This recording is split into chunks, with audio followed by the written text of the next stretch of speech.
आज आपको मैं परकाया प्रवेश के बारे में बताता हूँ।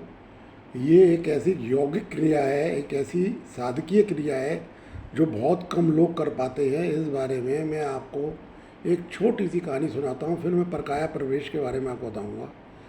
ये बिल्कुल सत्य घटना है। आज़ादी से पूर्व एक अंग्रेज अफसर नदी के किनारे बैठे हुए थे। अचानक उन्होंने देखा एक योगी, बहुत ही वृद्ध योगी साधु सा व्यक्ति नदी किनारे बैठा हुआ जैसे किसी का इंतजार कर रहा था। अचानक उसने नदी में एक मुर्दा तैरता हुआ देखा। वो लपक के गया और उसने उस मुर्दे को बाहर निकाला। वो मुर्दे को ऊपर से निकालने के बाद उसके कफन वगैरह हटाया तो वो एक युवा शरीर था, एक युवा व्यक्ति की मौत हुई थी, एक नौजवान की मौत हुई थी, उसका शव था। अंग्रेज़ देख रहे थे कि वो योगी उस शव को खींच के एक पेड़ के पीछे ले गया और उसके बाद पश्चात वो कौतूहलवश देखते रहे कि ये हो क्या रहा है।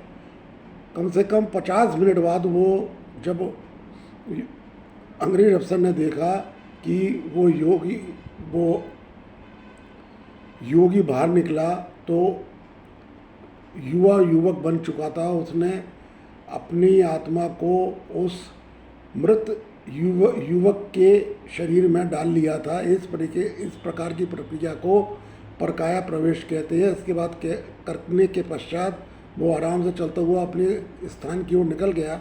उसके पश्चात उस अंग्रेज अफसर ने वहाँ पेड़ के पीछे जाके देखा तो उस वृद्ध योगी की वहाँ पर मृतदेह पड़ी हुई थी। इस प्रकार उसकी समझ में आया कि ये परकाया प्रवेश कर चुका है। परकाया प्रवेश करना बहुत कठिन होता है, इसको करने का प्रयत्न भी नहीं करना चाहिए। यदि आप परकाया प्रवेश करना चाहते हैं तो आप समझ लीजिए इसमें क्या क्या कठिनाइयाँ आती हैं। परकाया प्रवेश करने पर आपको अपनी आत्मा को बाहर निकालना पड़ता है अपने शरीर में से, और इस बात का ध्यान रखना है कि आपका शरीर हमेशा सुरक्षित रहे।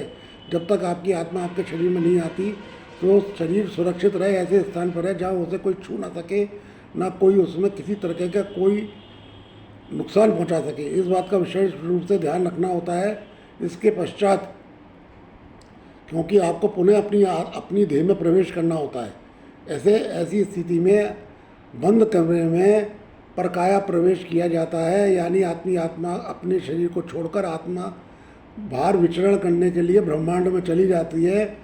समय बाद वो वापस लौट कर आती है और अपनी शरीर में प्रवेश कर जाती है।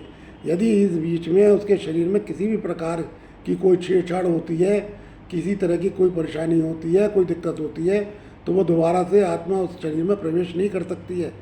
कई बार ऐसा भी हुआ है कि लोगों ने परकाया प्रवेश करने के समय अपनी आत्मा को छोड़ते समय अपने शिष्यों को अपने शरीर की देखभाल के लिए पुराने समय में पुरातन समय में योगियों ने अपने शिष्यों को लगाया जो उनके शरीर की देखभाल करते रहे और उनके शरीर के चक्रों को ऊर्जा प्रदान करते रहे अपने हाथों से। इस तरह से 7-8 शिष्य योगी की देह का संरक्षण करते रहे। और उसके पश्चात जब योगी महाराज कुछ दिनों बाद क्योंकि उन्हें योगी ने शिष्यों के संरक्षण में अपनी आत्मा को छोड़ा था, अपने शरीर को छोड़ा था, कुछ समय पश्चात आकर उन्होंने अपनी शरीर में प्रवेश किया।